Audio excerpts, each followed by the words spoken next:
বাক্যটো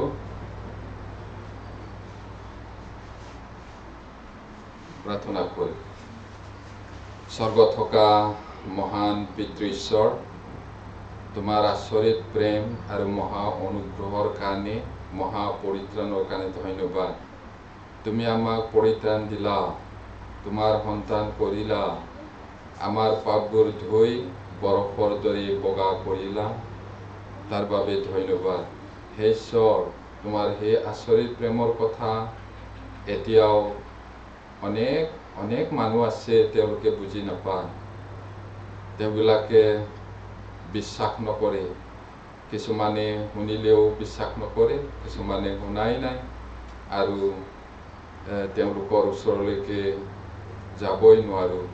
তেনেকুৱা কঠিন হৈ আছে জগতখন।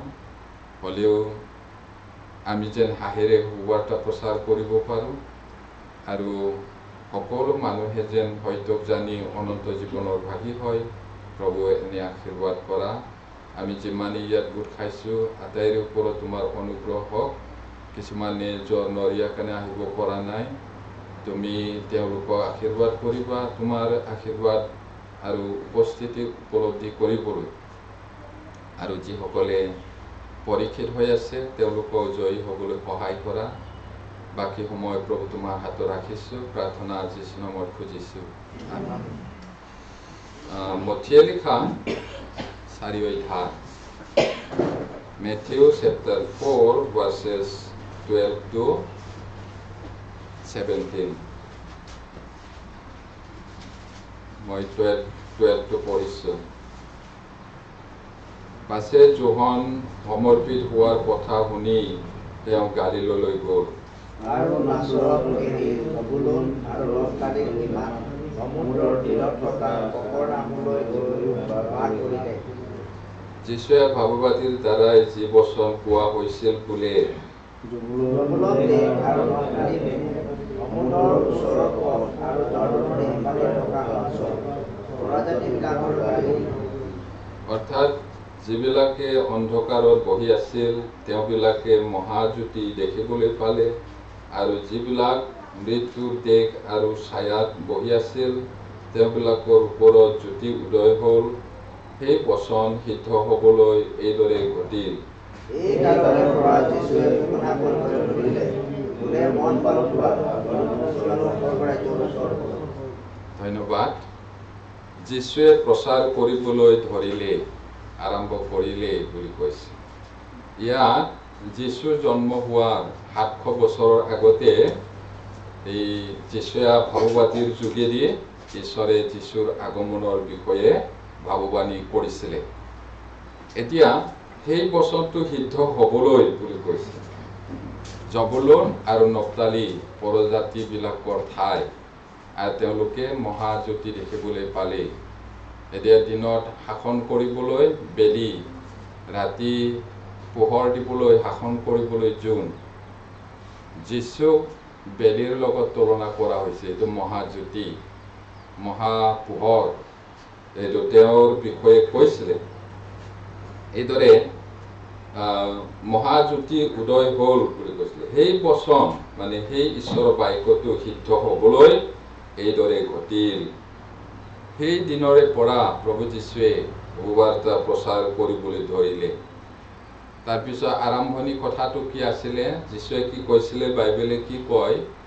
মন পালটোৱা আৰু স্বৰ্গৰাজ্যৰ ওচৰ হ'ল। সেই তেতিয়া আমাৰ প্ৰভু যীশুৱে প্ৰচাৰ কৰা সময়ত আৰম্ভণিতে কৈছিলে মন পালটোৱা। মানুহৰ অনেক চিন্তা ধাৰা ভাৱনা আছে, আৰু মানুহৰ দৃষ্টিত নিজৰ ৰাস্তাটো ঠিক, সকলো ঠিক, কিন্তু সেয়াই যে মৃত্যুৰ পথ সেই কথাটো তেওঁলোকে নাজানে। সেইটোৰ কাৰণে ঈশ্বৰে কৈছে মন পালটোৱা। এতিয়াও অনেক মানুহ আছে মন পালটোৱা নাই। বহুতৰ আকৌ ভুল ভাৱনা আছে, ভুল ধাৰণা। খ্ৰীষ্টিয়ান হ'লো, বাপ্তিস্মা ল'লো, গীৰ্জাত অহা যোৱা কৰি আছোঁ, সেয়াই খ্ৰীষ্টিয়ান বুলি, আৰু সেইদৰে ভুল আশা কৰি আছে স্বৰ্গত যাম বুলি। মন পালটাব লাগিব, নতুন জন্ম পাব লাগিব, তেহে বুজি পোৱা আৰু গ্ৰহণ কৰাটো বেলেগ। এটা বস্তুৰ বিষয়ে খাটাংকৈ আৰু তন্নতন্নকৈ জানিব পাৰে, কিন্তু সেইটো যদি তেওঁ নিজে নলয় নাখায়, তেতিয়াহ'লে তেওঁৰ নহয়। শুভবাৰ্তাটো যিছু মোৰ কাৰণে মৰিল, মোৰ কাৰণে জি উঠিল, তেওঁ মোৰ পাপ অতীত বৰ্তমান ভৱিষ্যতৰ কাৰণে ক্ষমা কৰিলে, সেইটো জনাটো বেলেগ, গ্ৰহণ কৰাটো বেলেগ। আৰু যদি সঁচাকৈ মন পালটাইছে, জীৱনটো সলনি হ'ব। সেইটো এতিয়া আন্ধাৰত বহি থকা মানে কি? আন্ধাৰ মানে পাপক বুজাইছে। বাইবেলত আজিও আমি পঢ়িছোঁ মুখস্থ পদত, ইয়াতে আমাৰ আনন্দ যেন সম্পূৰ্ণ হয়, তাৰ কাৰণে আমি এইবোৰ কথা লিখিছোঁ। আমি যি বাৰ্তা তেওঁৰ পৰা শুনি তোমালোকক জনাইছোঁ, সেয়ে এই ঈশ্বৰ পোহৰ, আন্ধাৰ তেওঁ এফেৰিও নাই, এই বুলি কৈছে। এতিয়া ঈশ্বৰৰ আন্ধাৰ এফেৰিও নাই, ঈশ্বৰ পোহৰ, আন্ধাৰ অকমানো নাই, সেইটো কৈছে। আৰু তেওঁৰে সৈতে আমাৰ সহভাগিতা আছে, ইয়াকে বুলি যদি আমি আন্ধাৰত ফুৰো, তেন্তে মিছা কওঁ, হয়তো পালন নকৰো, সেইটো কৈছে। এতিয়া আন্ধাৰত, পাপ আন্ধাৰত বহি আছে মানুহবোৰে, জগতত মৃত্যু ছায়াত বহি আছে। তেওঁবিলাকে অনেকে শুনা নাই, আৰু শুনিলেও কিছুমানে বিশ্বাস কৰা নাই, আৰু জানিছোঁ বুলি ক'লেও মন পালটোৱা নাই।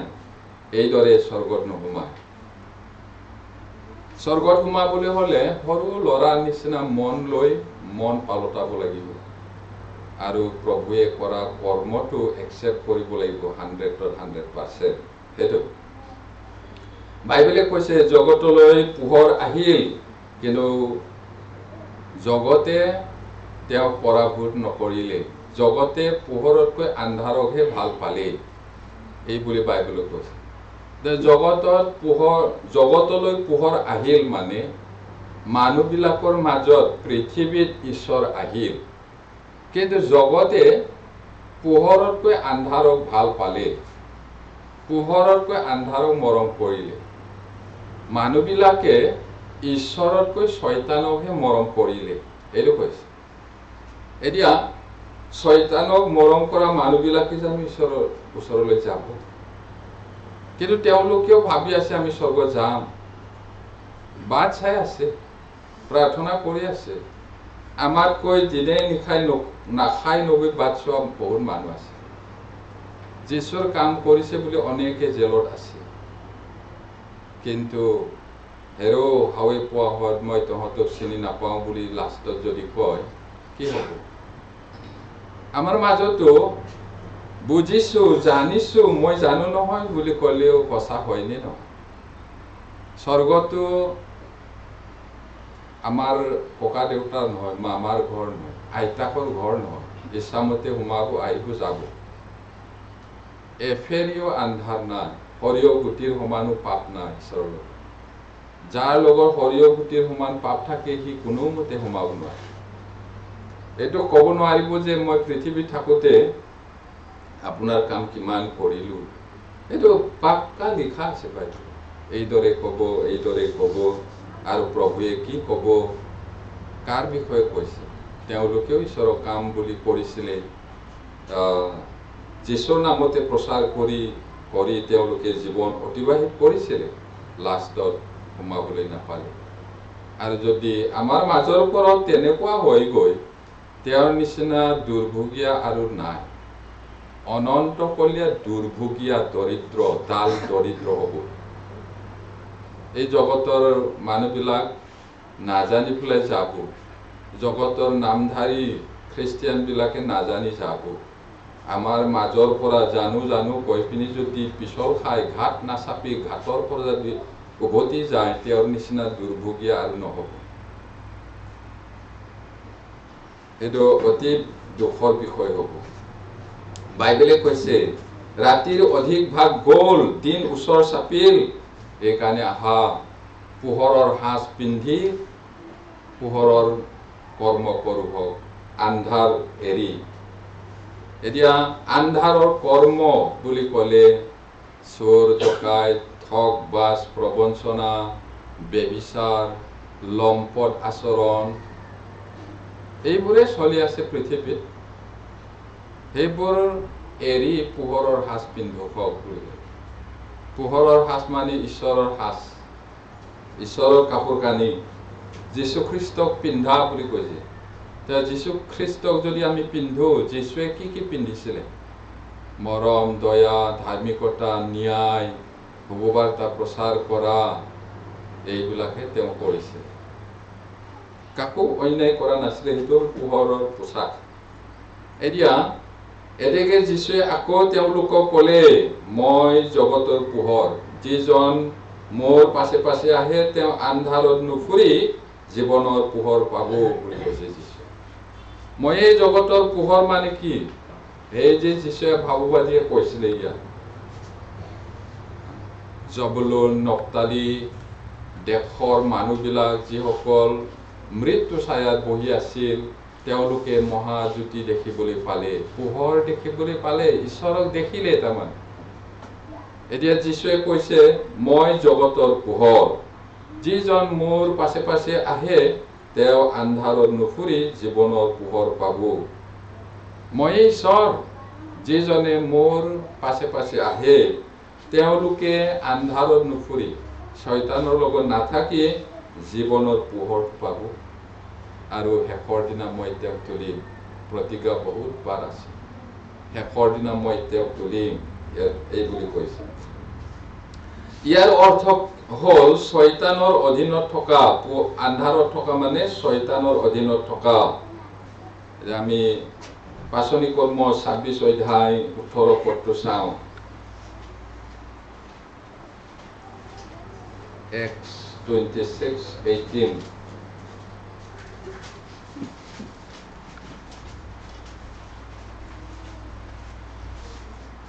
এই আখৰেৰে তেওঁবিলাকৰ চকু মুকলি হ'বলৈ আৰু তেওঁবিলাক আন্ধাৰৰ পৰা পোহৰলৈ, শয়তানৰ অধীনৰ পৰা ঈশ্বৰলৈ ঘূৰিবৰ কাৰণে তেওঁবিলাকৰ ওচৰলৈ মই তোমাক পঠাওঁ। এতিয়া পৌলে যেতিয়া আন্ধাৰত আছিলে, যেতিয়া তেওঁ ঈশ্বৰক জনা নাছিলে, পোহৰৰ লোকসকলক তাৰণা কৰিছিল, তাৰণা কৰিবলৈ দমেশ্বকলৈ গৈছিল। আৰু সেই সময়ত যীশু, স্বয়ং যীশুৱে তেওঁক দেখা দিলে। আৰু পিছত কি কাৰণে তেওঁ মনোনীত কৰিলে, ইয়াতে আমি দেখিবলৈ পাইছো। এই আখৰেৰে চকু মুকলি হ'বলৈ, চকু মুকলি হ'বলৈ তাৰ মানে কি? মানুহবোৰৰ চকু আছে, কিন্তু আত্মিক চকুটো অন্ধ। সেইকাৰণে একেবাৰে ঈশ্বৰৰ কথাটো দেখুৱাই দিলেও দেখি নাপায়। যেতিয়ালৈকে শুভবাৰ্তাৰ পোহৰটো নাপায়, তেতিয়ালৈকে আত্মাৰ চকুটো অন্ধ হৈ থাকে। ইয়াতে কৈছে, এই আখৰেৰে তেওঁবিলাকৰ চকু মুকলি কৰিবলৈ হ'বলৈ। কোনবিলাকৰ? যিবিলাক মৃত্যু ছায়াত বহি আছে, পাপত নাজানে, তেওঁলোকৰ আত্মিক চকুটো অন্ধ। আৰু তেওঁবিলাক আন্ধাৰৰ পৰা পোহৰলৈ, আন্ধাৰৰ পৰা পোহৰলৈ আনিবৰ কাৰণে, শয়তানৰ অধীনৰ পৰা ঈশ্বৰলৈ ঘূৰিবৰ কাৰণে তেওঁবিলাকৰ ওচৰলৈ মই তোমাক পঠাওঁ। মানুহবোৰে আন্ধাৰত আছে, মানুহবোৰে শয়তানৰ অধীনত আছে, তেওঁবিলাকৰ চকুটো মুকলি কৰিবলৈ, আন্ধাৰৰ পৰা পোহৰলৈ আনিবলৈ, শয়তানৰ পৰা ঈশ্বৰলৈ আনিবৰ কাৰণে মই তোমাক পঠাওঁ বুলি কৈছে। এতিয়া তেওঁৱে আমাক আন্ধাৰৰ পৰাক্ৰমৰ পৰা তেওঁৰ পুত্ৰ ৰাজ্যলৈ স্থানান্তৰ কৰি থলে। পিতৃ ঈশ্বৰে শয়তানৰ ৰাজ্যৰ পৰা তেওঁৰ পুত্ৰ যীশুখ্ৰীষ্টৰ ৰাজ্যলৈ আমাক স্থানান্তৰ কৰি থলে। স্থানান্তৰ, আন্ধাৰত আমি আছিলো, পোহৰলৈ আনিলে, স্থানান্তৰ এইদৰে কৰি থলে যিসকলে সঁচাকৈ পৰিত্ৰাণ পালে তেওঁলোকক। এতিয়া আমি নিজে হ'ব নোৱাৰো, ঈশ্বৰেহে আমাক কৰে। আৰু এতিয়া আমাক দায়িত্ব দিয়া হৈছে, যিসকল অন্ধকাৰত আছে, অন্ধত মৃত্যু ছায়াত, কি হ'ব কি নহ'ব সদায় ভয়। খাইছে বৈছে আৰামত আছে, কিন্তু অকণমানতে ভয়, মৃত্যু ভয় তিল তিলকৈ জীয়াই আছে। তেওঁলোকৰ আগত চকু মুকলি হ'বলৈ, পোহৰত আহিবলৈ আৰু শয়তানৰ বন্ধনৰ পৰা মুকলি হ'বলৈ সুবাৰ্তা প্ৰচাৰ কৰিব লাগে। সেই কামটো আমাক দিলে। তে আত্মিক অনন্তকলীয়া বস্তুৰ অজ্ঞতা। ঈশ্বৰৰ নজনা মানুহবিলাকে আত্মিক বিষয়টো নাজানে, অজ্ঞ হয়। এতিয়া পৃথিৱীৰ মানুহবোৰ ঈশ্বৰৰ বিষয়ে অজ্ঞান, সেইবাবে তেওঁলোকে পাপত জীয়াই থাকে। অনন্তকলীয়া বিষয়, অনন্তকলীয়া বস্তু সেইবোৰ তেওঁবিলাকে নাজানে। সেইটো কাৰণে তেওঁলোকে পাপ আন্ধাৰত জীয়াই থাকে। কিয়নো তেওঁবিলাকৰ চিত্ত আন্ধাৰময় হ'ল বুলি কৈছে। কোনে আন্ধাৰ কৰিলে? এফিছিয়াছ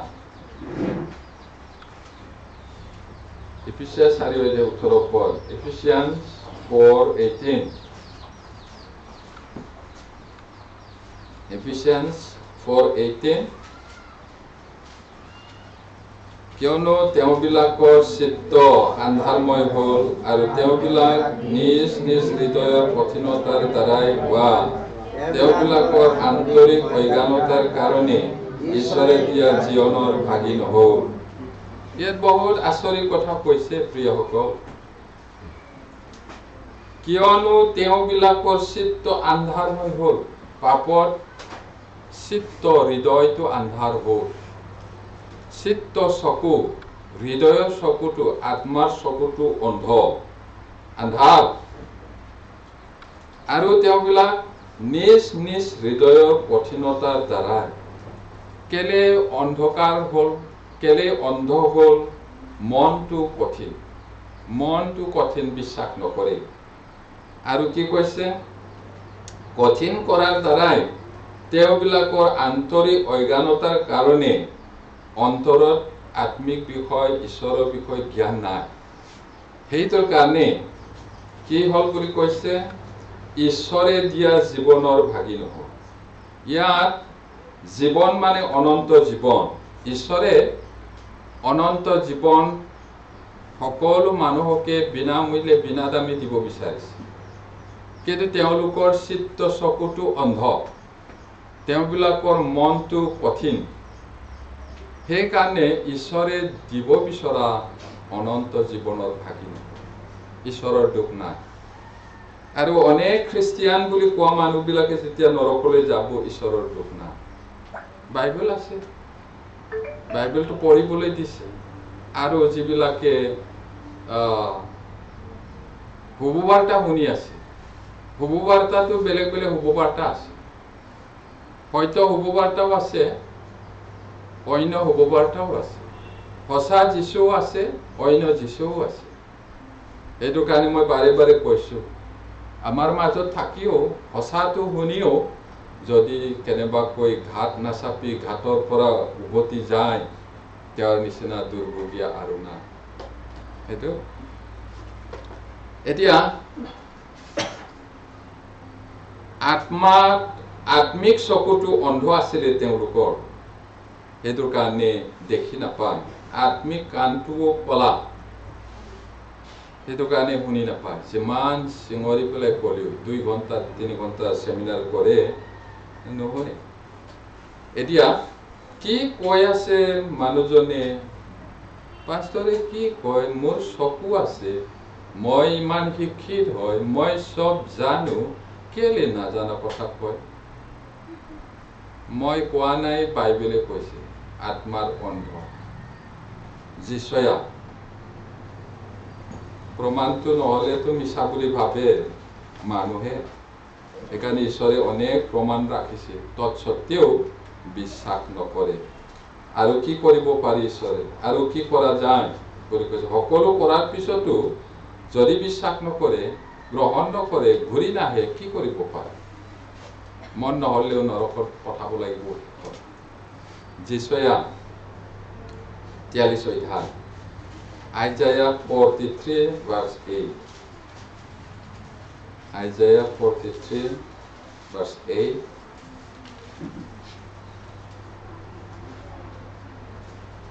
পঢ়িম তোমালোকে চকু থকা অন্ধলা লোকক আৰু কাণ থকা কলা লোকক উলিয়াই আনা সঁচা নে মিছা বাইবেলে কৈছে ঈশ্বৰে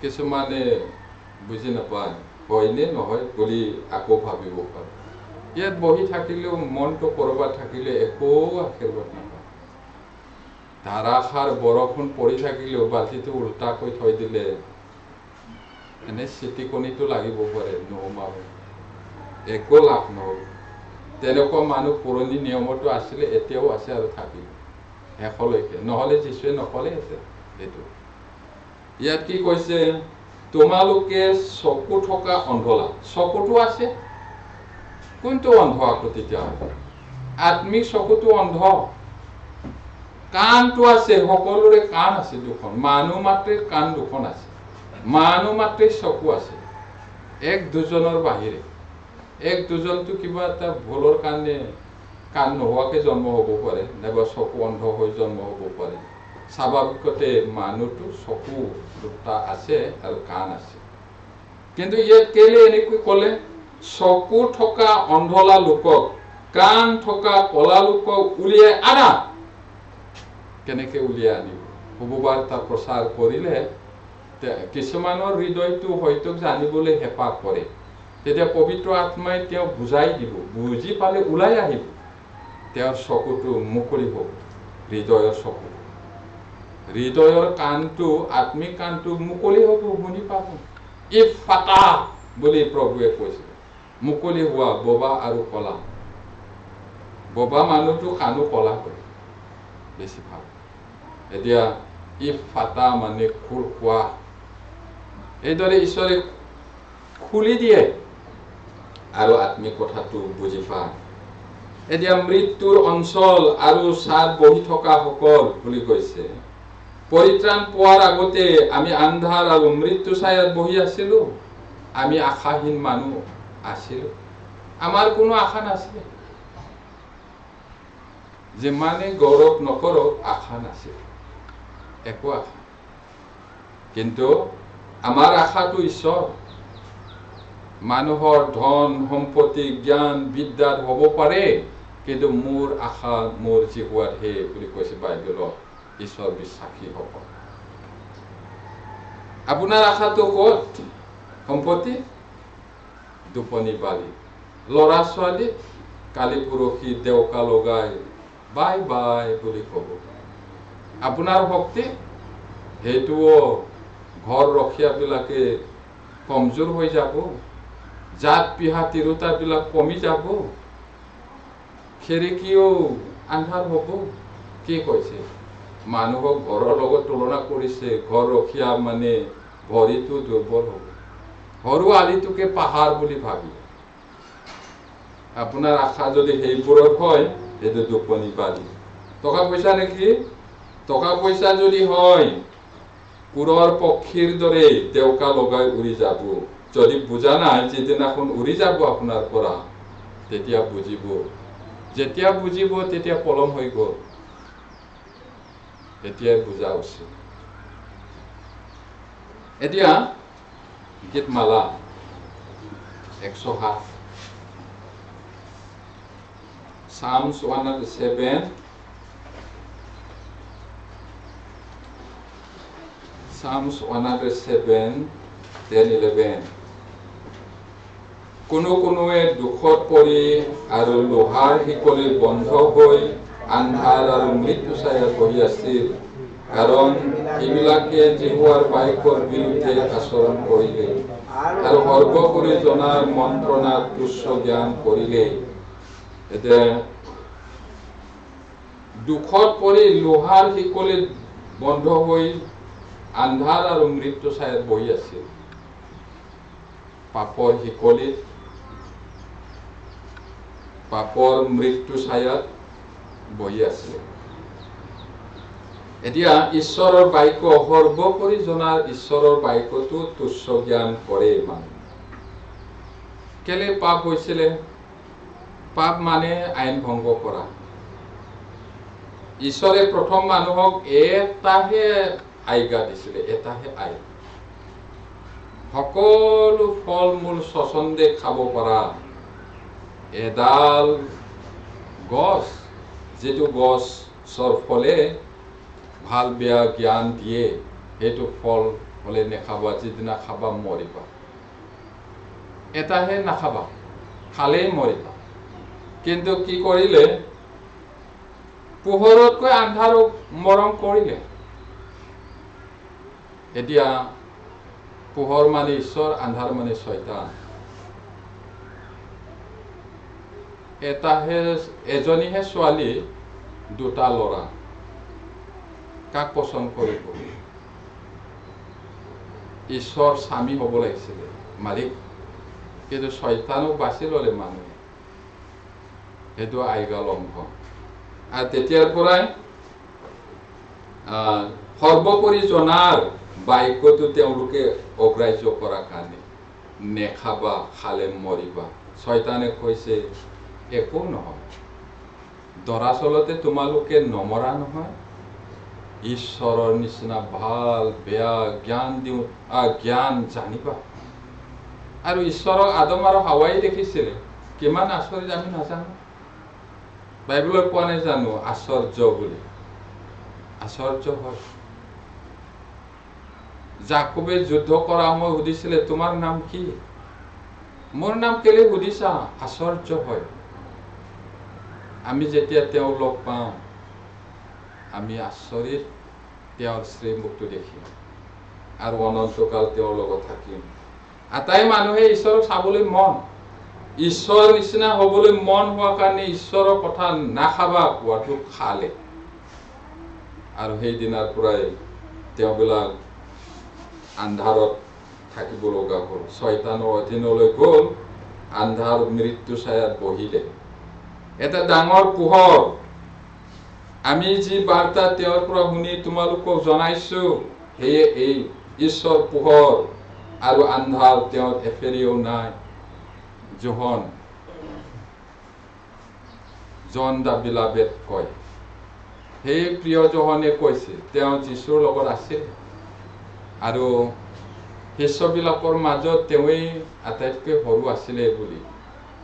সেই সময় কিমান একজেক্টলি কিমান বয়স আছিলে নাজানো, 18, 19 বা 20 বছৰ এনেকুৱা হ'ব পাৰে। আৰু তেওঁ যীশুক জানিছিলে ভালকৈ, তেওঁৰ কোলাত আউজিব পাৰে। সেইজনে কৈছে, আমি যি বাৰ্তা তেওঁৰ পৰা শুনি, আমি মানে পাচনিবিলাক তেওঁৰ পৰা মানে যীশুৰ পৰা শুনিলে তেওঁলোকে, জানিলে তেওঁলোকে, চুই চালে তেওঁলোকে, দেখিলে তেওঁ কোন হয়। সঁচাকৈ সেই ঈশ্বৰ পোহৰ, আন্ধাৰ অকমানো নাই। সেইটো কৈছে, সেই কথাকে তোমালোকক জনাইছো, আন্ধাৰ এফেৰিও নাই। আৰু যদি আমি তেওঁৰে সৈতে আমাৰ যদি সহভাগিতা আছে, তেতিয়াহ'লে আমি পোহৰত ফুৰিছো। আৰু যদি তেওঁৰে সৈতে সহভাগিতা আছে বুলি আন্ধাৰত ফুৰো, আন্ধাৰ মানে পাপত যদি ফুৰো, পাপে কৰি থাকো, তেতিয়াহ'লে মিছা কৈছো, হয়তো পালন কৰা নাই। আৰু কেলে পত্ৰটো লিখিছে, আমাৰ আনন্দ আৰু আমাৰ সহভাগিতা আছে, পিতৃ পুত্ৰ পবিত্ৰ আত্মা ঈশ্বৰ আৰু আমাৰ মাজত সহভাগিতা আছে। আৰু তোমালোকৰ সহভাগিতা আৰু আনন্দটো যেন পৰিপূৰ্ণ হয়, নতুন জন্ম পোৱাবিলাকো লিখিছে। সেইটো কাৰণে আমি লিখিছো, তেওঁ পোহৰ, আন্ধাৰ এফেৰিও নাই। সেই কথাটো সেই পোহৰ আন্ধাৰৰ উজলি উঠিল আৰু আন্ধাৰে তাক পৰাভূত নকৰিলে। সেই পোহৰ, সেই ঈশ্বৰ এই পৃথিৱীলৈ আহিল, পাপীবোৰৰ মাজত জিলিকি উঠিলে। কিন্তু মানুহবিলাকে ঈশ্বৰতকৈ শয়তানক মৰম কৰিলে। সেই আদম হাৱাক মাত্ৰ ক'ব নালাগে, বৰ্তমান মানুহবিলাকে।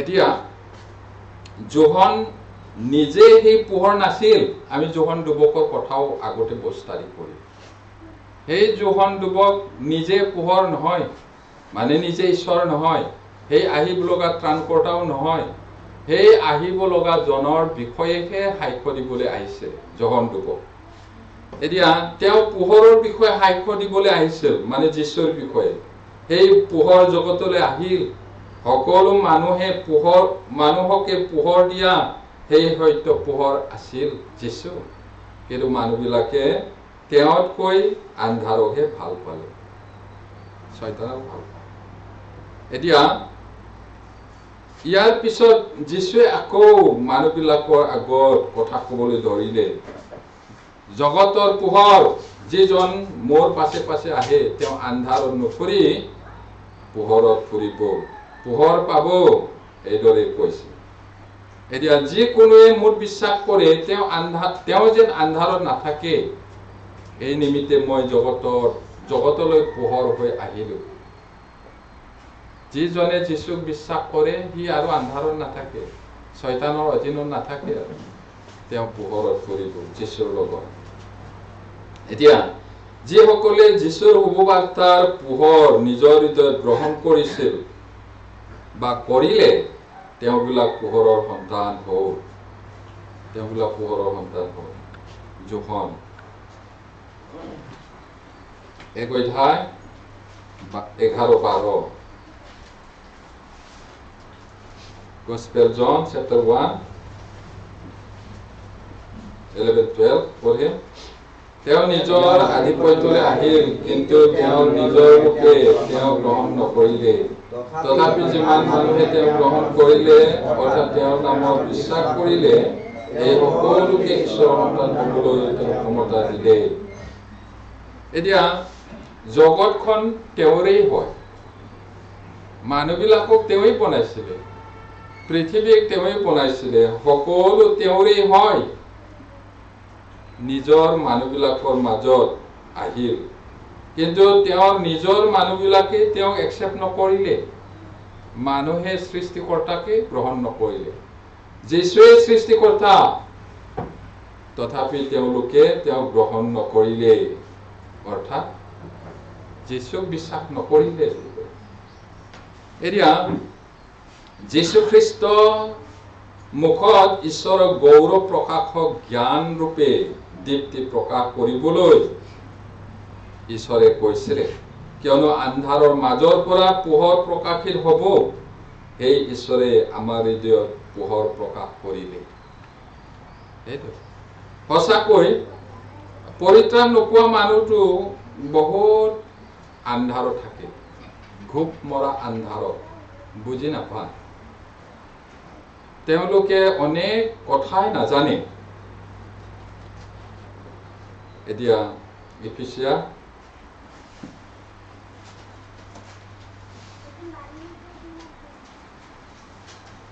Ephesians 5:8-10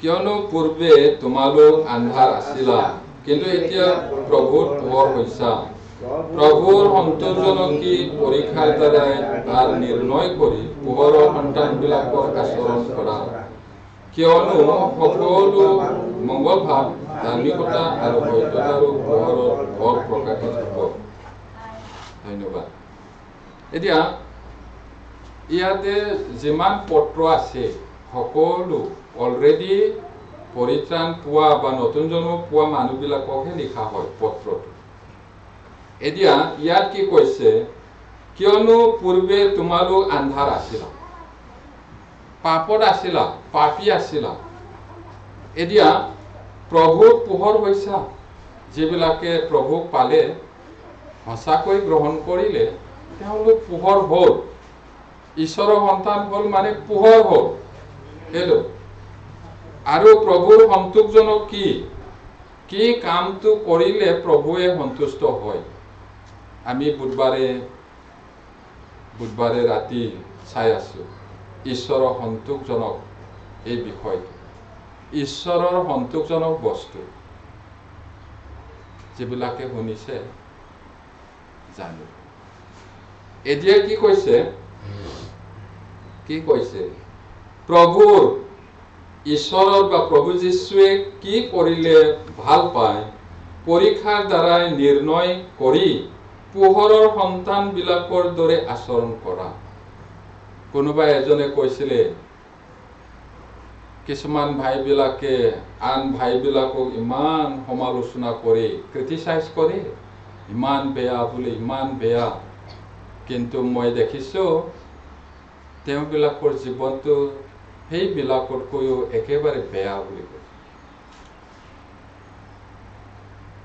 নতুন জন্ম পাইছো বুলি কোৱা দাবী কৰা মানুহবিলাকে এতিয়া সঁচাকৈ আমি পোহৰৰ সন্তানৰ দৰে আচৰণ কৰা উচিত। আৰু কিয়নো সকলো মংগল ভাৱ, ধাৰ্মিকতা আৰু সত্যতা পোহৰৰ ফল প্ৰকাশিত হয়। আমি পোহৰৰ সন্তান হিচাপে আচৰণ কৰা উচিত। আন্ধাৰৰ লোকবিলাকৰ দৰে আচৰণ কৰা উচিত নহয়। এতিয়া প্ৰভু যীশুৱে কৈছিলে তোমালোক জগতৰ পোহৰ, আৰু পৰ্বতত থকা নগৰটো গুপ্ত হ'ব নোৱাৰে। পৰ্বতত যিটো চিটি থাকিব সেইটো ঢাকিব নোৱাৰে, দূৰৰ পৰা দেখিবা। সেইদৰে আমাক কৈছে তোমালোক জগতৰ পোহৰ। আৰু মানুহে চাকি লগাই দনৰ তলত থবলৈ নহয়, কিন্তু মানুহে পোহৰ পাবলৈহে চাকিটো জ্বলায়। এইটো পাচিৰে ঢাকি থৈ দিলে চাকিটো পোহৰ ক'ত পাব। এইটো আমাক জগতৰ পোহৰ বুলি কৈছে। গতিকে পোহৰ যদি হয় পোহৰ বিলাব লাগিব। আমি সঁচাকৈ ঈশ্বৰৰ সন্তান হিচাপে জীৱন যাপন কৰিলেহে, আচৰণ কৰিলেহে মানুহে আমাক তেওঁবিলাক ঈশ্বৰৰ সন্তান বুলি গম পাব, জানিব।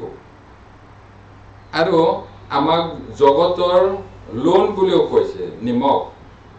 নিমখৰ এটা গুণ আছে। নিমখে বস্তুবোৰ গেলি যোৱাৰ পৰা ৰক্ষা কৰে, আৰু নিমখে সোৱাদ দিয়ে। আৰু নিমখ বিলীন হৈ যায় তথাপি নিজৰ অস্তিত্বটো ৰাখে। সেইদৰে আমিও হোৱা উচিত। পোহৰ বিলাব লাগিব, ভাল জীৱন যাপন। এতিয়া পিতৰে কৈছিলে যিজনাই আন্ধাৰৰ পৰা আচৰিত পোহৰলৈ তোমালোকক মাতিলে তোমালোকে তেওঁৰ সৎগুণ প্ৰকাশ কৰা।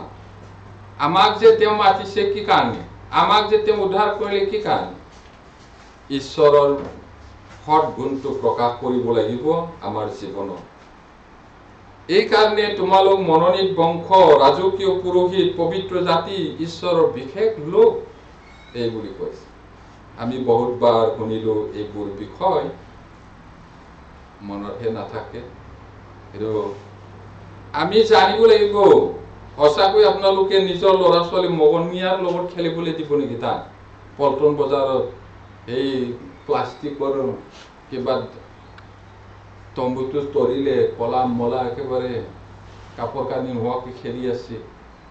কোনোবা অফিচাৰৰ ল'ৰা ছোৱালীক সিহঁতৰ লগত খেলিবলৈ দিব নেকি? নিদিয়ে। আপোনালোকেও নিদিব। আমি ঈশ্বৰৰ সন্তান, এই কথাটো মন মগজুত ৰাখিব লাগিব সদায়। অহংকাৰ কৰি কাৰোবাক হেয় জ্ঞান কৰিবলৈ নহয়। আমি বিশেষ মানুহ সেইটো জানিব লাগিব। পবিত্ৰ জাতি, ৰাজকীয় পুৰোহিত, ঈশ্বৰৰ সৎগুণ প্ৰকাশ কৰিবৰ কাৰণে আমাক ঈশ্বৰে মনোনীত কৰিলে, মাতিলে।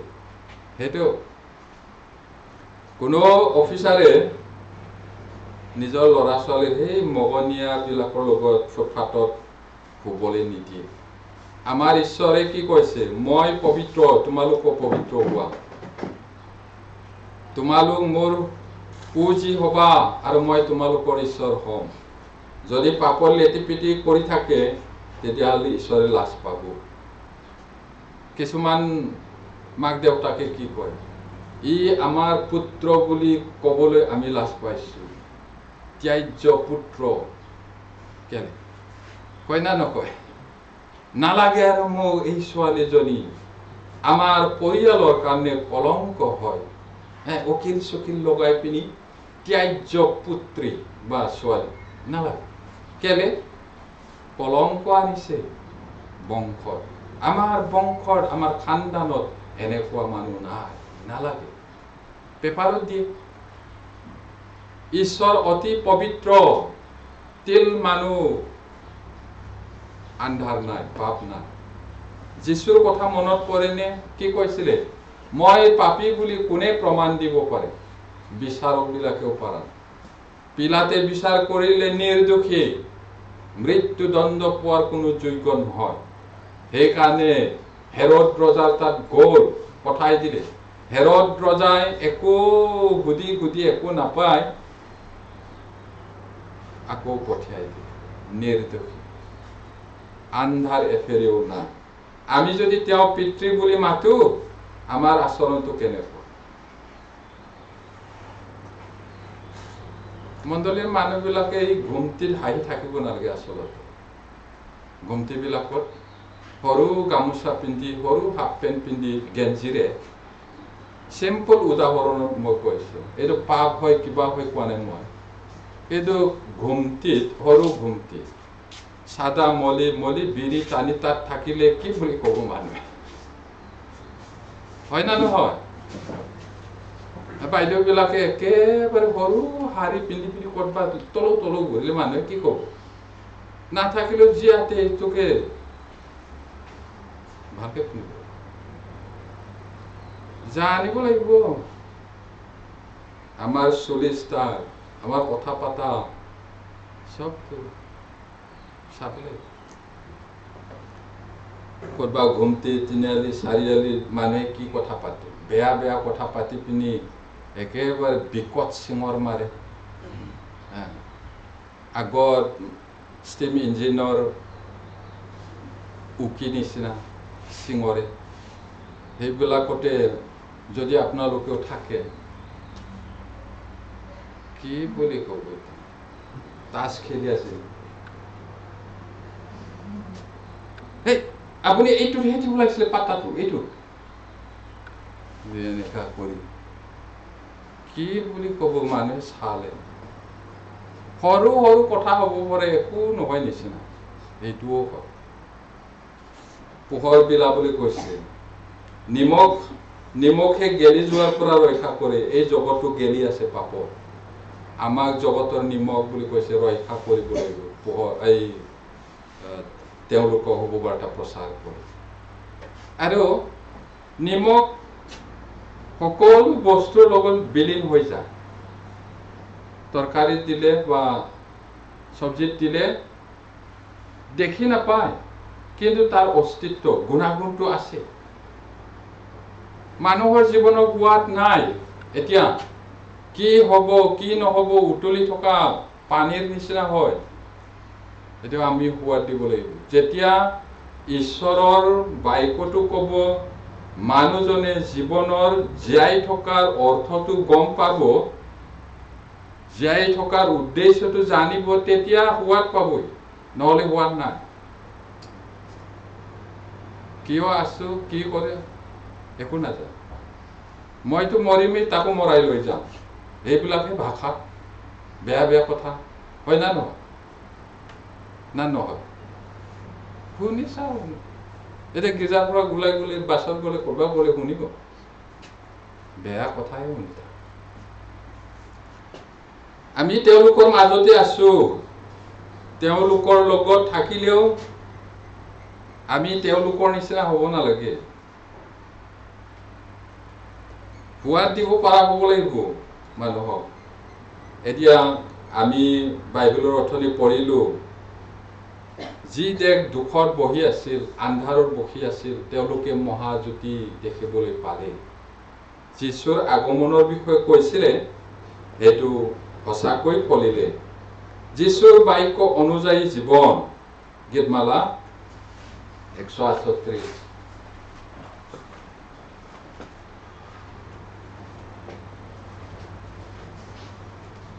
গীতমালা 138।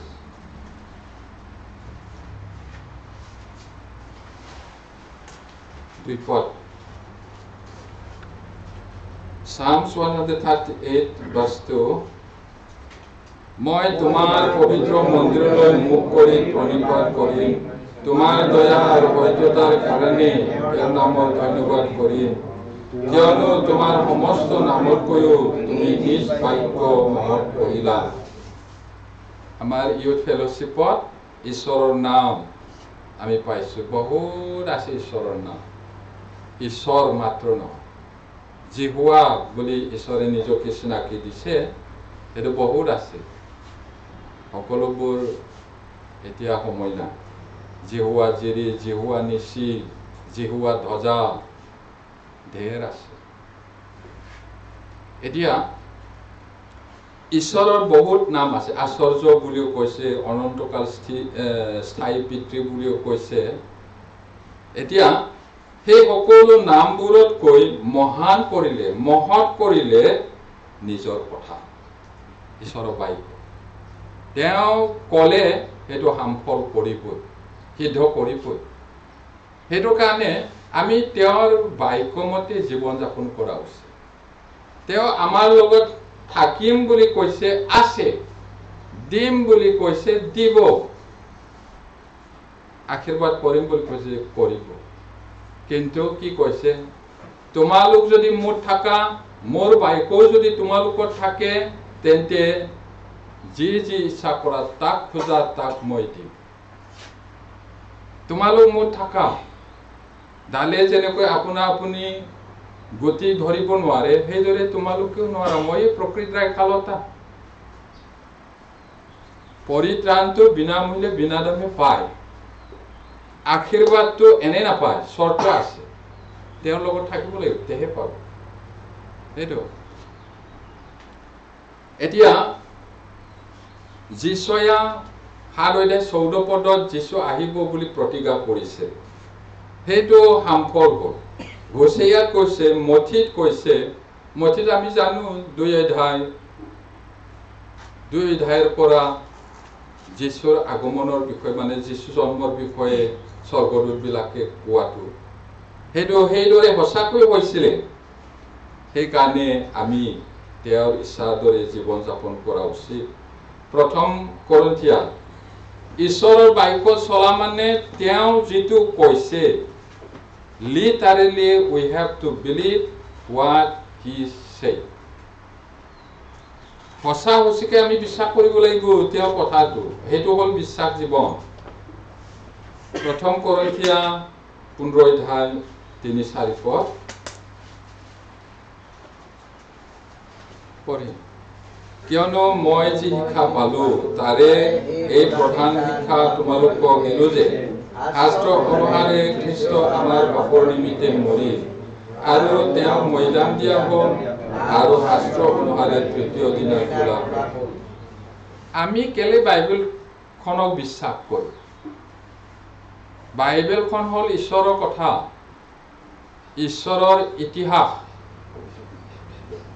এতিয়া তেওঁ যেনেকৈ কয় সেইদৰে ফলিছে এতিয়া পৌলেও কৈছে কিয়নো মই যি শিক্ষা পালো কৰ পৰা বাইবেলৰ পৰা তেওঁ নতুন জন্ম পাই বাইবেল শিকিছে নতুন জন্ম পাইয়ে প্ৰচাৰ কৰিছে যদিও মিছনাৰী কামত যোৱা নাই 14 বছৰ আৰবত আছিলে কি কৰিছিলে কোৱা নাই সেই সময়ত বাইবেল তন্ন নিশ্চয় শিকিছে আৰু ইয়াত কি পাইছো আমি কিয়নো মই যি শিক্ষা পালো বাইবেলৰ পৰা তাৰে এই প্ৰধান শিক্ষা তোমালোকক দিলো যে কৰিন্থিয়া মণ্ডলীৰ ভাই ভনীবিলাকক তেওঁ দিছিলে তাৰ প্ৰচাৰ কৰিছিলে শিকাইছে শাস্ত্ৰ অনুসাৰে কোনটো শাস্ত্ৰ পুৰণি নিয়মত লিখা যীশুৰ বিষয়ে লিখা এটো কি কৈছে শাস্ত্ৰ অনুসাৰে খ্ৰীষ্ট আমাৰ পাপৰ নিমিত্তে মৰিল ক'ত লিখা আছিলে তেওঁ আমাৰ কাৰণে মৰিব যীশুয়া 53 অধ্যায় পাকা অধ্যায় এটাকে ফলিছে আৰু গীতমালা 22 নম্বৰত আছে আৰু অনেক আছে এতিয়া সেই শাস্ত্ৰ মতে সঁচাকৈ যীশু আমাৰ পাপৰ কাৰণে মৰিল আৰু তেওঁ মৈদান দিয়া হ'ল শাস্ত্ৰ মতে আৰু শাস্ত্ৰ অনুসাৰে তৃতীয় দিনা তোলা হ'ল শাস্ত্ৰত লিখা আছে তেওঁ পুনৰুত্থান হ'ব এঠাইত মাত্ৰ নহয়, কেইবা ঠাইতো কৈছে। আৰু সেইমতে সঁচাকৈ হ'ল আমাক ধাৰ্মিক কৰিবলৈ, আমাৰ পাপৰ কাৰণে মৰিলে, আমাৰ পাপটো পৰাচিত কৰিলে, আমাক ধাৰ্মিক কৰি স্বৰ্গলৈ যাবলৈ তেওঁ আকৌ জি উঠিল। এতিয়া সঁচাকৈ আমি তেওঁৰ বাক্যটো বিশ্বাস কৰিব পাৰোঁ আৰু সেইমতেহে আমি ল'ব লাগে। সত্য আৰু মিছা কি বিচাৰ কৰাৰ চূড়ান্ত কৰ্তৃত্ব হৈছে বাইবেল। সত্যটো কি অসত্যটো কি তাক বিচাৰ কৰিবলৈ শাস্ত্ৰৰ চূড়ান্ত কৰ্তৃত্ব মানে অথৰিটি আছে, কৰ্তৃত্ব পাৱাৰ আছে। কোনটো সঁচা কোনটো মিছা এইটো নিৰ্ণয় কৰিব। এতিয়া আপোনালোকেও যদি আত্মিক কাণটো ধুনীয়াকৈ খুলি ঈশ্বৰৰ বাক্যটো ঈশ্বৰৰ কথা বুলি শুনে, তেতিয়াহ'লে সেইটো বুজি পাব আৰু মিছা শিক্ষা দিয়া মানুহবিলাকক তপৰাই ধৰিব পাৰিব।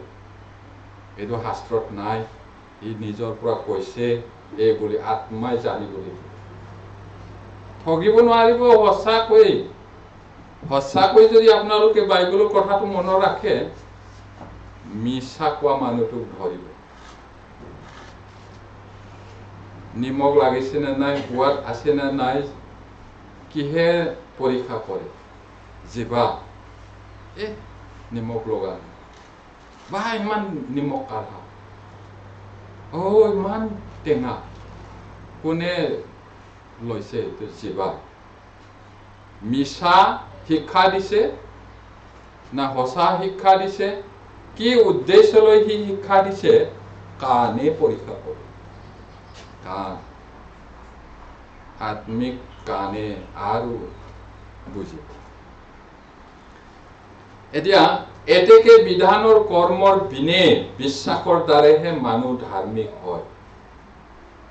ধৰ্ম কৰ্ম কৰি ৰীতি নীতি পালন কৰি মানুহ ধাৰ্মিক নহব বুলি কৈছে বাইবেল। এতিয়া সেইটো পালন কৰি মানুহ পৰিত্ৰাণ নাপায়। বিধানটোৱে পাপটো কি হয় এইটোহে জানিবলৈ দিয়ে। সেইটো আমি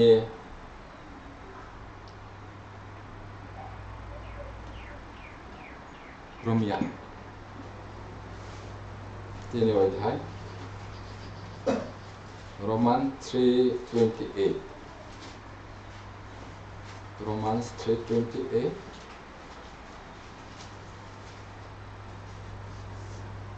28:30 পঢ়ে। এতেকে বিধানৰ কৰ্মৰ বিনে বিশ্বাসেৰে মানুহ যে ধাৰ্মিক বুলি গণিত হয়, আমি ইয়াৰ সিদ্ধান্ত কৰিছোঁ।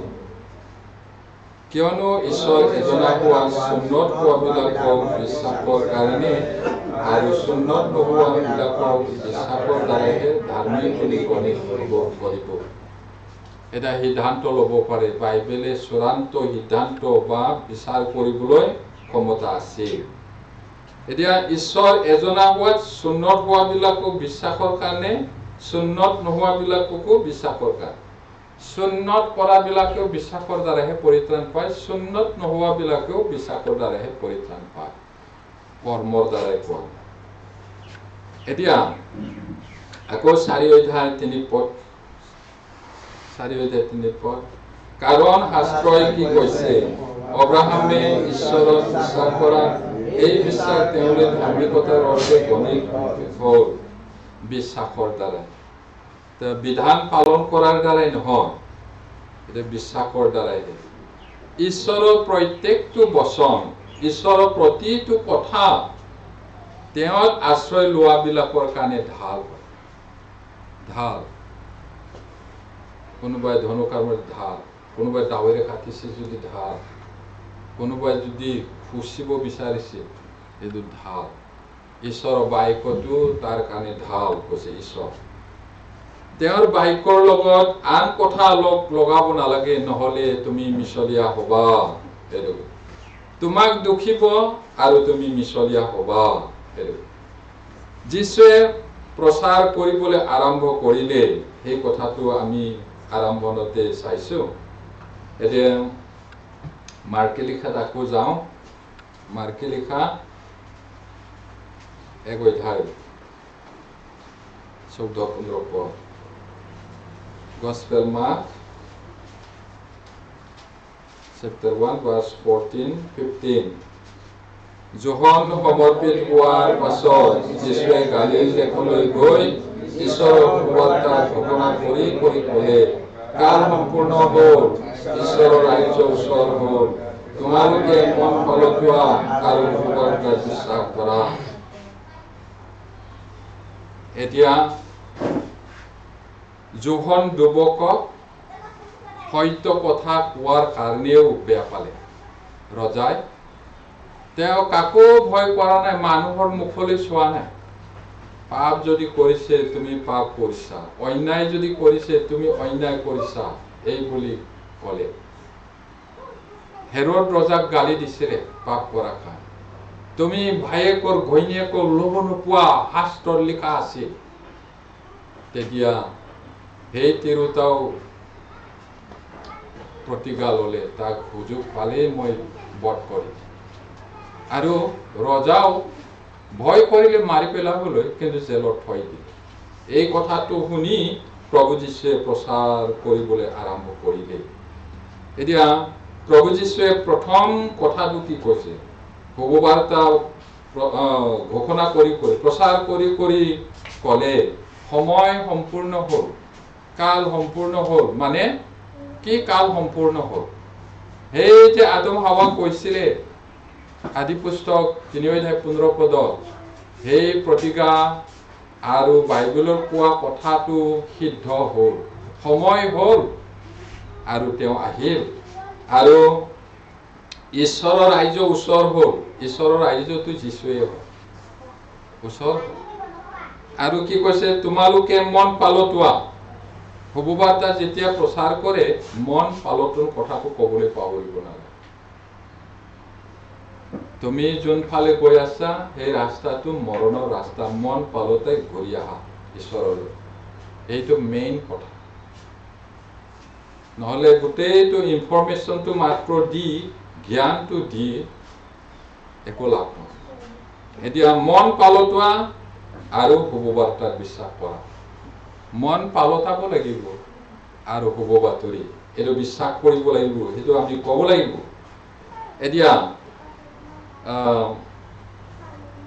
প্ৰভু যীশুৱে কৈছিলে শিষ্যবিলাকক আমি বেলেগ বেলেগ নগৰতো যাব লাগিব সুবাৰ্তা প্ৰচাৰ কৰিব লাগে কিয়নো এই নিমিত্তে মই জগতলৈ আহিলো বহুত মানুহে ভাবে বেমাৰ ভাল কৰিবলৈহে যীশুৱে আহিছে নিচিনা কিছুমানে ভাবে সমাজটো সংস্কাৰ কৰিবলৈ আহিছে হ'বলা কিছুমানে কয় আকৌ ভাল শিক্ষক হয় কিছুমানে কয় খ্ৰীষ্টিয়ান ধৰ্ম গুৰু বুলি খ্ৰীষ্টিয়ান বিশ্বাসটো ধৰ্ম নহয় খ্ৰীষ্টিয়ান মানে কি খ্ৰীষ্টৰ পাছত যোৱা খ্ৰীষ্ট মানে কোন জীৱিত ঈশ্বৰ খ্ৰীষ্ট মানে গ্ৰীক ভাষাত উদ্ধাৰকৰ্তা আৰু এই উদ্ধাৰকৰ্তাৰ পাছে পাছে যোৱা মানুহবিলাককে খ্ৰীষ্টিয়ান বুলি কয় আৰু সেই খ্ৰীষ্টিয়ান শব্দটো ঠাট্টা কৰি বিৰোধীয়ে দিয়া নামহে হয় খ্ৰীষ্টিয়ানে লোৱা নাম নহয় আন্তিয়খীয়া মণ্ডলী প্ৰথমবাৰ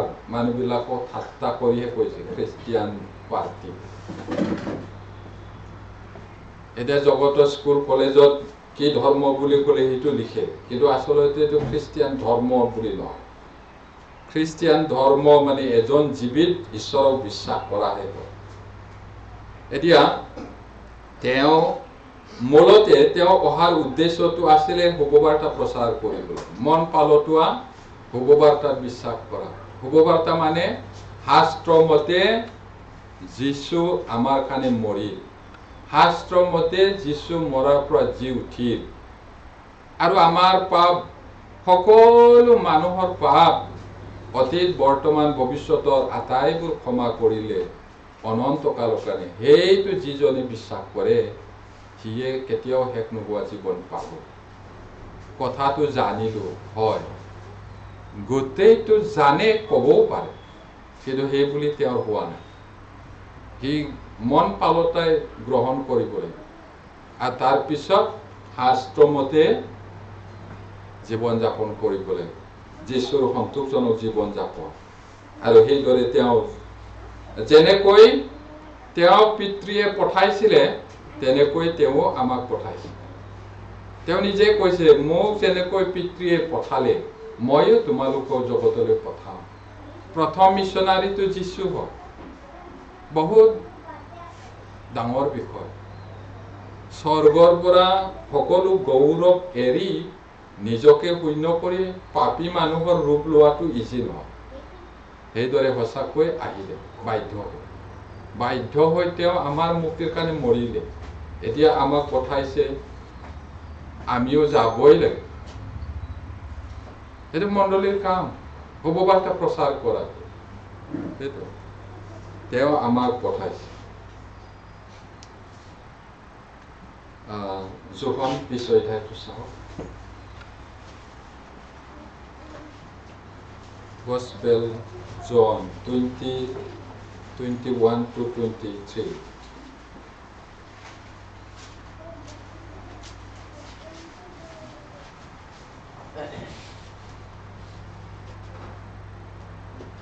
এই কাৰণে যীশুৱে আকৌ ক'লে তোমালোকৰ শান্তি হওক পিতৃয়ে যেনেকৈ মোক পঠালে ময়ো তেনেকৈ তোমালোকক পঠাই দিম এই কথা কৈ তেওঁ তেওঁলোকৰ ওপৰত চাপ পেলাই ক'লে পবিত্ৰ আত্মা গ্ৰহণ কৰা তোমালোকে যিবিলাকৰ পাপ ক্ষমা কৰা তেওঁবিলাকৰ পাপ ক্ষমা কৰা যাব আৰু যিবিলাকৰ পাপ ৰখা তেওঁবিলাকৰ পাপ ৰখা যাব ইয়াতে এই কথাটো 23 পদৰ কথাটো গুৰুত্বপূৰ্ণ এতিয়া কি বুলি কৈছে ইয়া তোমালোকে যিবিলাকৰ পাপ ক্ষমা কৰা তেওঁবিলাকৰ পাপ ক্ষমা কৰা যাব যিবিলাকৰ পাপ ৰখা তেওঁবিলাকৰ পাপ ৰখা যাব এইটো এনেকুৱা নহয় তোমাৰ পাপটো মই ক্ষমা কৰিলো ক্ষমা হ'ল এইটো কোৱা নাই আমি যেতিয়া শুভবাৰ্তা প্ৰচাৰ কৰিম এই মানুহে যেতিয়া মন পালতাই ঈশ্বৰৰ ওচৰলৈ আহিব পৰিত্ৰাণ পাব ক্ষমা হ'ল আমি ক্ষমা কৰা মানে শুভবাৰ্তাটো প্ৰচাৰ কৰিলে তেওঁ বুজি পালে তাৰ ক্ষমা হ'ল আমি যদি শুভবাৰ্তা প্ৰচাৰ নকৰো তেতিয়াহ'লে তাৰ পাপটো থাকিল ই পৰিত্ৰাণ পোৱা নাই সেইটো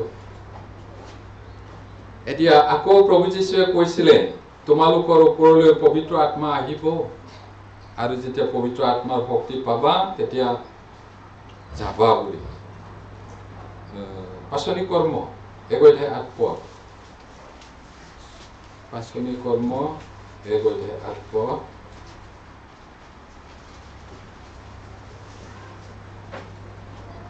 পঢ়ে কিন্তু যেতিয়া তোমালোকৰ ওপৰলৈ পবিত্ৰ আত্মা আহিব তেতিয়া তোমালোকে শক্তি পাবা আৰু জেৰুসালেম আদি কৰি গোটেই যিহুদীয়া আৰু সমৰীয়া দেশত আৰু পৃথিৱীৰ সীমালৈকে তোমালোক মোৰ সাক্ষী হ'বা এতিয়া প্ৰভু যীশুৱে শিষ্যবিলাকক কৈছিলে যেতিয়া তোমালোকৰ ওপৰলৈ পবিত্ৰ আত্মা আহিব তেতিয়া তোমালোকে শক্তি পাবা পবিত্ৰ আত্মাৰ সহায় নহলে শক্তি নহলে আমি একোকে কৰিব নোৱাৰো এতিয়া প্ৰভুৱে কৈছে শক্তি পাবা যেতিয়া আহিব শক্তি পাবা আৰু জেৰুসালেম আদি কৰি গোটেই যিহুদীয়া প্ৰথমত জেৰুসালেমতে প্ৰচাৰ কৰিব আৰু যিহুদা দেশত প্ৰচাৰ কৰিব তাৰ পিছত সমৰীয়াটো হ'ল চুবুৰীয়া দেশ নৰ্দাৰ্ণ কিংডম এইটো উত্তৰৰ যিটো দেশ দুভাগ কৰাটো তাত ক'ব তাৰ পিছত গোটেই পৃথিৱীৰ সীমালৈকে মোৰ সাক্ষী হ'বা এতিয়া সেইকাৰণে শুভবাৰ্তাটো গোটেই পৃথিৱীলৈ গ'ল আৰু আমাৰ মাজলৈ আহিলে এতিয়া আমাৰো দায়িত্ব আছে আমি গোটেই পৃথিৱীৰ নোৱাৰিব পাৰো গোটেই অসমখনকে শুভবাৰ্তা দিব লাগিব জগতে কয় আমাক খ্ৰীষ্টিয়ান বনাইছে বুলি আমি খ্ৰীষ্টিয়ান নবনাও শুভবাৰ্তাটোহে প্ৰচাৰ কৰো কেলে কৰো বুলি ক'লে আটাইবোৰ মানুহ নৰকলৈ গৈ আছে মৰমৰ কাৰণে তেওঁলোকে ভুল বুজিলেও আমিতো হয়তো জানো গতিকে প্ৰচাৰ কৰিব লাগিব। এইটো কেৱল পাষ্টৰৰ এভাঞ্জেলিষ্টৰ কোনোবা চলন্তাৰ কাম তেনে নহয়, পৰিত্ৰাণ পোৱা প্ৰতিজন মানুহৰ কাৰণে। এইটো সেইকাৰণেই আমাক মাতিলে। আমি প্ৰতিজনে আগবঢ়াব লাগিব, কামটো কৰিব লাগিব, সেইটো আমাৰ কাম। এতিয়া আমি সদায় শুনিছোঁ আমাৰ দেশত যিবিলাক মিলিটাৰী আছে, এয়াৰফৰ্চে হওক, মিলিটাৰী নেভিয়ে হওক, তেওঁলোকে দেশৰ সকলো মানুহে যদি টেক্স নিদিয়ে কেনেকৈ যুদ্ধ কৰিব? আৰম্ভণিতে মই কৈছিলোঁ চৰকাৰৰ কথা, চৰকাৰক মানিব লাগিব। এতিয়া এজন পাইলটক সহায় কৰিবৰ কাৰণে 700জন মান গ্ৰাউণ্ডত মানুহ লাগে, তেতিয়াহে সি যুদ্ধ কৰিব পাৰে। এতিয়া শুভবাৰ্তা প্ৰচাৰ কৰাবিলাকো মণ্ডলীৰ ভাই ভনীবিলাকে যদি শুভবাৰ্তা প্ৰচাৰ কৰাত ইণ্টাৰেষ্ট নাই, কাম কৰাবিলাকে নোৱাৰে, একো ফল নহ'ব। তাৰহে কাম, মূৰ্তিৰ কাম। একো মানে কি বুলি ক'ব, একো নাভাবে, তেনেকুৱা হ'লে একো লাভ নহ'ব। কিন্তু যদি আমি আটাইয়ে লগ লাগি যদি কাম কৰোঁ, তেতিয়াহ'লে আপুনি আশা কৰা আশীৰ্বাদটো পাব। প্ৰথমটো আমি তেওঁৰ কাম কৰিব লাগিব, তেতিয়াহে আমাক দিব। এনেও আমাক মৰম কৰে, হ'লেও যদি আমি তেওঁৰ কামটো কেতিয়াবা ভুল হ'ব পাৰে, কেতিয়াবা ভাল হ'ব পাৰে, আগুৱাই গৈ থাকিলে ঈশ্বৰে ভাল পাব আৰু আমাক সহায় কৰিব। আশীৰ্বাদ বুলি আমি কৈ থাকোঁ, নিশ্চয় পাব। এতিয়া ৰোমিয়া 10 অধ্যায়, Romans chapter 10 verse 13 to 16.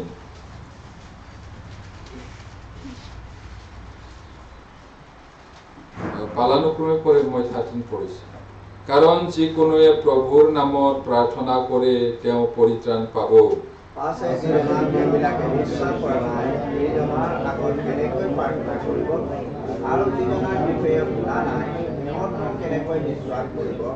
আৰু ঘোষণাকাৰী নহ'লে কেনেকৈ শুনিব? আৰু পঠোৱা নহ'লে কেনেকৈ ঘোষণা কৰিব? এই বিষয়ে লিখাও আছে, মংগলৰ সুবাৰ্তা প্ৰচাৰ কৰাবিলাকৰ ভৰি কেনে সুন্দৰ।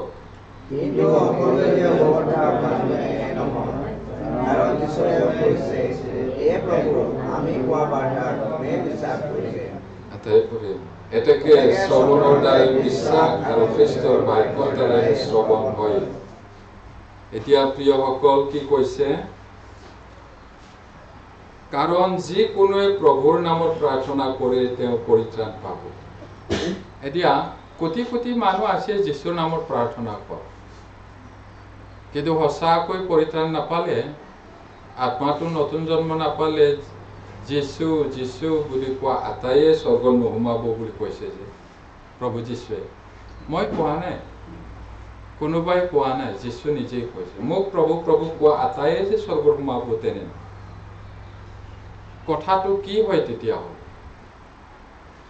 প্ৰথমতে হয়তো ঈশ্বৰ যি তেওঁ, সেই ঈশ্বৰে পঠোৱা যীশু সত্যৰূপে শাস্ত্ৰমতে জানিব লাগিব। জনাৰ পিছত যেতিয়া, সঁচাকৈ জনাৰ পিছত যেতিয়া প্ৰভু ক'ব, পৰিত্ৰাণ পাব।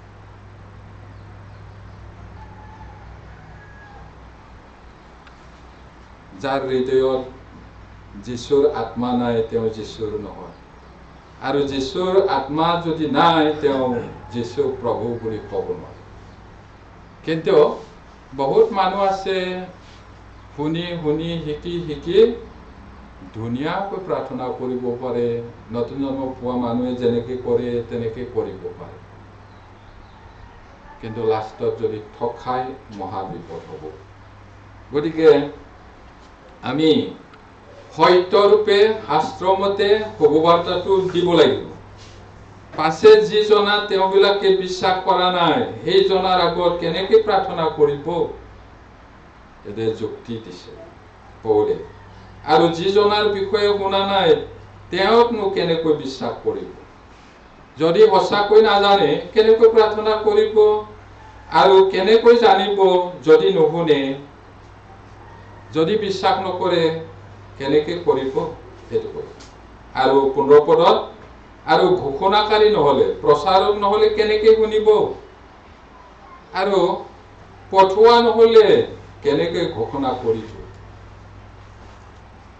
পঠাওঁতা লাগিব, পঠাওঁতা, যাওঁতা, কওঁতা, তেতিয়াহে শুনিব। সত্যৰূপে শুনিলেহে পৰিত্ৰাণ পাব। সেইটো এই বিষয়ে লিখাও আছে, কৈছে শাস্ত্ৰত লিখা আছে পুৰণি নিয়মত। মংগলৰ শুভবাৰ্তা প্ৰচাৰ কৰাবিলাকৰ ভৰি কেনে সুন্দৰ।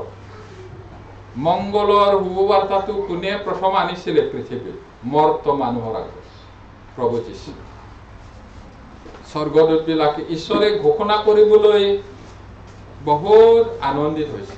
চোৱা, দাউদৰ নগৰত তোমালোকৰ নিমিত্তে ত্ৰাণকৰ্তা জন্মিল।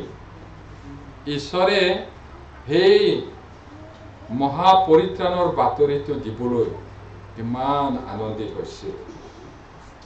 এতিয়া প্ৰভু যীশু তেওঁৱে প্ৰথমে পঠালে আৰু তেওঁৱে শুভবাৰ্তা প্ৰচাৰ কৰিছে। মন পালটোৱা আৰু শুভবাৰ্তাত বিশ্বাস কৰা। এতিয়া 16 পদত কিন্তু সকলোৱে যে শুভবাৰ্তা মানিলে এনে নহয়, কাৰণ যীশুৱেও কৈছে, হে প্ৰভু, আমি কোৱা বাৰ্তা কোনে বিশ্বাস কৰিব? এতিয়া আমি যোৱাবাৰ এই কথাটো আলোচনা কৰিছো। যীশুয়া 53 অধ্যায় 1-2 পদত এই কথাটো আছে। আমি কোৱা বাৰ্তা কোনে শুনিলে? তাৰ পৰা আমি কি জানো? কাৰ আগত প্ৰচাৰ কৰিছিলে তেওঁলোকে? যীশুয়াহঁতে ইছৰাইলৰ মাজত। ইছৰাইল বুলি ক'লেও সকলো যে সঁচা ইছৰাইল তেনে নহয়। তাত বিশ্বাসীবিলাকে অবিশ্বাসীবিলাকৰ মাজত প্ৰচাৰ কৰিছে, মানে ইছৰাইলে হয়। নতুন জন্ম পোৱা ইছৰাইলে নতুন জন্ম নোপোৱা ইছৰাইলৰ মাজত প্ৰচাৰ কৰিছে, কিন্তু কোনেও বিশ্বাস নকৰে। আমাৰ বাৰ্তা কোনে শুনিলে? তাৰমানে সেই সময়তো বিশ্বাসীও আছে, অবিশ্বাসীও আছে। আৰু ইয়াত কি ক'লে? এতিয়া পৌল যিহুদীয়ে হয়। কি কৈছে? কিন্তু সকলোৱে যে শুভবাৰ্তা মানিলে এনে নহয়, মানা নাই। আৰু শুভবাৰ্তা প্ৰচাৰ কৰা মানুহবিলাকক মানুহে ভাল নাপায়। সঁচা খ্ৰীষ্টিয়ানক অন্য খ্ৰীষ্টিয়ানে ভাল নাপায়, মনত ৰাখিব। তাৰপিছত ইয়াতে যীশুৱেও কৈছে, হে প্ৰভু, আমি কোৱা বাৰ্তা কোনে বিশ্বাস কৰিব? তাৰমানে সকলো যুগৰ মানুহেই ঈশ্বৰক বিশ্বাস নকৰে, কিন্তু কিছু মানুহ থাকে বিশ্বাস কৰা। এতিয়া পৃথিৱীত কোটি কোটি মানুহ আছে, তাৰে মাজত সঁচা খ্ৰীষ্টিয়ানটো বহুত কম। যিবিলাকে পৰিত্ৰাণ পাব তেওঁলোক তাকৰ নে বুলি সুধিছে ঈশ্বৰবিলাক। প্ৰাণপণে সোমাবলৈ চেষ্টা কৰিবা। অনেকে চেষ্টা কৰিব, নোৱাৰিব বুলি। সেই অনেকটো কোন? অনেক খ্ৰীষ্টিয়ান আছে। তেওঁলোকে ভাবিছে স্বৰ্গ যাম। কি কাৰণত যাব? কি কৰাৰ কাৰণে যাব? ভালকৈ চালে নাযাব। শাস্ত্ৰমতে হ'ব লাগিব। ইয়াত কি কৈছে? এতেকে শ্ৰৱণৰ দ্বাৰাই বিশ্বাস। শ্ৰৱণ মানে শুনাৰ দ্বাৰাই বিশ্বাস। কাণেৰে শুনিব, মগজেৰে বুজিব, হৃদয়েৰে বিশ্বাস কৰিব, মন পালতে আহিব, জীৱাৰে প্ৰভু বুলি ক'ব, পৰিত্ৰাণ। তেতিয়া পৰিত্ৰাণ। আৰু সেইটো কৰিবলৈ হলে আমি যাব লাগিব। কি কৈছে প্ৰভু যীশুৱে? চোৱা, স্বৰ্গ আৰু পৃথিৱীৰ সকলো ক্ষমতা মোক দিয়া হ'ল। তোমালোক যোৱা, সকলো জাতিকে শিষ্য কৰা, আৰু যিবিলাকে বিশ্বাস কৰে তেওঁলোকক পিতৃ পুত্ৰ পবিত্ৰ আত্মাৰ নামত বাপ্তিস্মা দিয়া। আৰু মই যি শিকালো সেই সকলো শিকোৱা। চোৱা, জগতৰ শেষলৈকে মই তোমালোকৰ সংগে সংগে আছো। সেইটো কৈছে। আজি আমি প্ৰভু যীশুৱে সুবাৰ্তা কেনেকৈ আৰম্ভ কৰিছিলে, প্ৰচাৰ কৰিছিলে, সেই কথাটো চালো। মই থুৰতে কৈ দিছো, যীশুৱে প্ৰচাৰ কৰিবলৈ আৰম্ভ কৰিলে এই কথাটো। আন্ধাৰত বহি থকা মানে কি? আন্ধাৰ মানে পাপ, আৰু ইয়াৰ অৰ্থ হ'ল শয়তানৰ অধীনত থকা আত্মিক অন্ধ অনন্তকলীয়া বস্তুৰ অজ্ঞানতা আৰু আত্মিকভাৱে অন্ধ মৃত্যু ছায়াত বহি থকা এটা ডাঙৰ পোহৰ আহিল, মহাজ্যোতি। এইটো হ'ল যীশু। যিসকলে যীশুৰ শুভবাৰ্তাৰ পোহৰ নিজ হৃদয়ত গ্ৰহণ কৰিলে তেওঁবিলাক ঈশ্বৰৰ সন্তান। ভাৱবাদীয়ে কোৱা কথাটো পূৰ্ণ হ'ব বা সিদ্ধ হ'ব। এইটো কোৱাটো আমি শুনিলো যে যীশুৰ বাক্য অনুযায়ী জীৱন যাপন কৰা, সত্য আৰু মিছা বিচাৰ কৰাৰ চূড়ান্ত কৰ্তৃত্ব বাইবেলৰ আছে।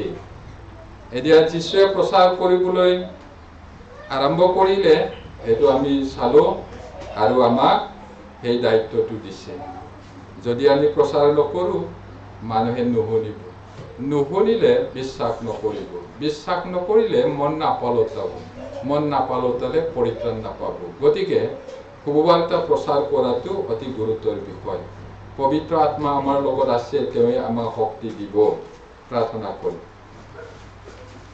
স্বৰ্গত থকা মহান পিতৃ ঈশ্বৰ, ধন্যবাদ পিতা। আমাৰ ত্ৰাণকৰ্তা প্ৰভু যীশুৱে প্ৰথম স্বৰ্গৰ পৰা এই পাপিষ্ঠ জগতলৈ আহি প্ৰথম মিছনাৰী হৈ কাম কৰিলে, আৰু আমাৰ মুক্তিৰ মূল্য স্বৰূপে নিজৰ প্ৰাণ দিলে। আৰু তেওঁক যেনেকৈ পিতৃ ঈশ্বৰে পঠাইছিল, তেওঁ আমাক জগতলৈ পঠাইছে।